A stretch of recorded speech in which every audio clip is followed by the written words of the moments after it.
It took 9 months for 2 people to be indicted after a child drowns at a day camp. Hear what the child's grieving parents are saying about this new development. The prosecution rests in the Tex MacGyver trial. Did they prove murder? Why this family desperately needs your help to find a loving son and brother. They believe someone out there may hold the answer. And breaking news tonight, after 9 long months, a Metro Atlanta couple's nightmare ends with what they say is justice. Just hours ago, a Fulton County grand jury indicted 2 people in the death of their 5-year-old son, Benjamin. He died last July after drowning at a day camp. Faith Abube joins us now with why the DA says those 2 are responsible. And Faith, there were a lot of adults working at that camp. Why these 2? Well, Vinny, to put it simply, they were the ones in charge. They were supposed to have been watching Benjamin Kamau Hotch III, but instead, according to the DA, they were negligent, and that led to the little boy's death. A 5-year-old is dead, and other kids in the state were in danger. Apologies weren't going to fix it. Parents of 5-year-old Kamau Hotch were standing side by side with their attorney today when they learned 2 people will be held responsible for their child's death. We have fought for this. We've had patience for the process. It's not something that you're happy about because we miss our son, of course, we miss our son, but we feel like now people really understand the importance of what happened to our son.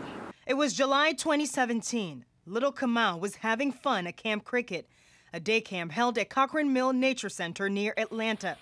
Police say after lunch, the kids were allowed to slide down a waterfall without supervision. For 45 minutes, no one realized Kamau had drowned.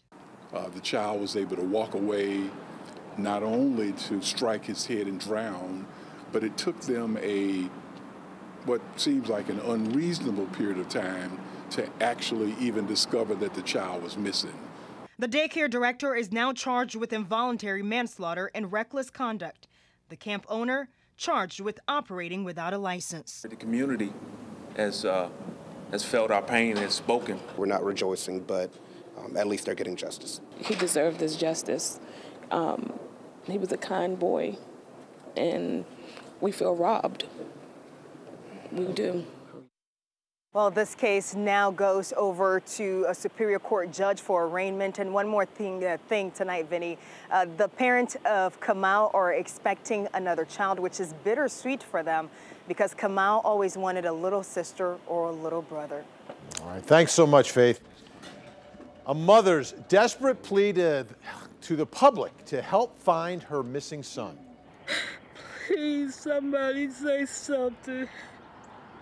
Let us know where he is. David Barlow went missing last month after visiting his girlfriend. Within hours, his car was found running in his mother's driveway, but there was no sign of him. Now his family suspects foul play. Ron Jones spent time with the family tonight. Yeah, it's a tragic situation here, Vinny. As you can imagine, his mom is overwhelmed with worry and agony. And she says her son, David Barlow, is a loving father and friend, and she wants to know who left his car in her driveway. And I can't sleep because I don't know whether somebody's torturing him or what they're doing to him. I don't know. And it's hard to sleep when you don't know what's being done to your child. As Catherine Barlow continues to hold tightly to her son's missing persons flyer, she's discouraged because no one has come forward. He's gone. He's nowhere to be found. David Barlow went missing March 29th. The only information investigators have is his car was found that morning by his mom in her driveway, and it was still running, but he wasn't there. He wasn't in the car, period. He was still running, and both of his phones was in there. Keys in the ignition, car running, even his 2 cell phones, but no David. It's people at home that's worried about him, that needs him here. David's girlfriend, Katrina, was the last one to see him before he disappeared. She wonders if he's been abducted. He don't bother nobody. He don't owe nobody. Like, there's no reason for somebody to do this to him. He seemed to be happy the last day I saw him. He was all right. What happened on the road home to his mom's house the morning of March 29th? His family says David loves life and does not have any enemies. But why would he just vanish? We want to know why, but the most one thing is we want him home. Home. And I'm going to be here for you. We're going to be here for each other. Here's a mother's agonizing plea. Please say something. Please, it's torture not knowing where your child at. Please, somebody say something. You know, the Clayton County Police Department says they need your help in finding David. By the way, Vinny, we have more information on the 11 Alive's Facebook page. We did a Facebook Live interview with his mom this afternoon, and a lot of folks are still weighing in, and we're asking more people to log on and share it. Many of you watched today as Mark Zuckerberg took questions from nearly half the Senate. So tonight we're taking your questions as we all try to figure out why our Facebook information was exploited to begin with.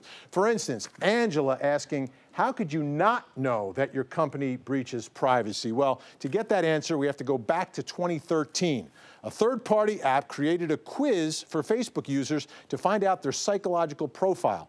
That app scrapped the user's personal data and the data from their Facebook friends. Well, fast forward to the campaign, reports surface of a consulting firm, Cambridge Analytica, using psychological data collected from Facebook users. Facebook shut down the app. Cambridge Analytica said they'd stop using users' data, and Zuckerberg admitted today it was a mistake to trust them. Which now leads us to our next question, which comes from Alicia, who's asking, are we going to have to pay to get more protection while using Facebook? Well, listen carefully to what Zuckerberg had to say. Yes, there will always be a version of Facebook that is free. Zuckerberg said there will always be a version of Facebook that is free, which seems like they're at least open to the idea of a paid subscription to opt out of data collection and targeted advertising. Now, our last question, let's get to it. There it is, Arnie. But what are you going to do to fix it and lock down my data in the future? Well, this is really a two-part answer. The first is manpower. Okay, they're hiring 20,000 new employees to work on security and content review. Second, they're getting to notifications, letting you know if your privacy was violated. Facebook rolled this out yesterday, and it includes a link to a privacy tool with steps to delete the data. Every Facebook user is supposed to get a notification letting you know if you're in the clear or if your information has been compromised. Our digital team set up a how-to guide to secure your Facebook on our website, 11alive.com. All right, Vinny, thanks a lot. Time for your speed feed now, folks. We're going to begin with a family search for any sign of their missing daughter. Her family tells 11 Alive that Megan Littleton was last seen Friday in Barnesville getting into a tan or bronze Toyota pickup truck.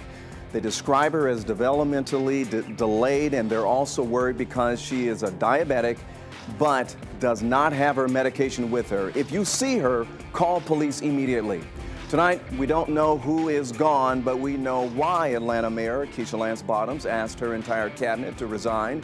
Today, she told a crowd as part of being more transparent about how to run City Hall and making sure she has the best team available. She also says there is no set timeline for the reevaluations, and it's likely some people may stay while others may be moved to different positions within the city. Some long overdue help for Puerto Rico now, folks. Today, the U.S. Department of Housing and Urban Development announcing an $18.5 billion grant for storm recovery. By the way, it's been 6 months since Hurricane Maria devastated that island, destroying thousands of homes and doing more than $100 billion in damage. Officials say this grant is the largest single investment in disaster recovery history that HUD has ever made. Sorry, UGA fans, today the national champion Alabama football team made their victory visit to the White House. President Donald Trump greeted the Tide, and Coach Nick Saban told his players they're all going to the White House regardless of their political views about the president. And you can see from these tweets, most of the players seem to enjoy themselves striking some poses with the president, or at least at the podium. And Vinny, today was the 5th time since 2010 that, I hate to say it, that Bama went to the White House for winning the national championship. Yeah, not next year. Yeah, there you go. Not next year. Not going to happen. Thanks, Ron. Sure. Ahead, a TV personality pays the price after a disgusting tweet about a school shooting survivor. The prosecution rests. So what's next? We're breaking down the Tex MacGyver murder trial so far. An incredible rescue caught on camera. We are transitioning from a cooler air mass to now more warm air moving our way, but don't get used to it. We'll tell you when we'll see another blast of cold air moving in. Hey guys, we were playing charades with John Hamm, Emily Ratajkowski, Tareen Trotter, plus we have Master Champion Patrick Reed, music from Khalid and Normani. Stay tuned, it's great.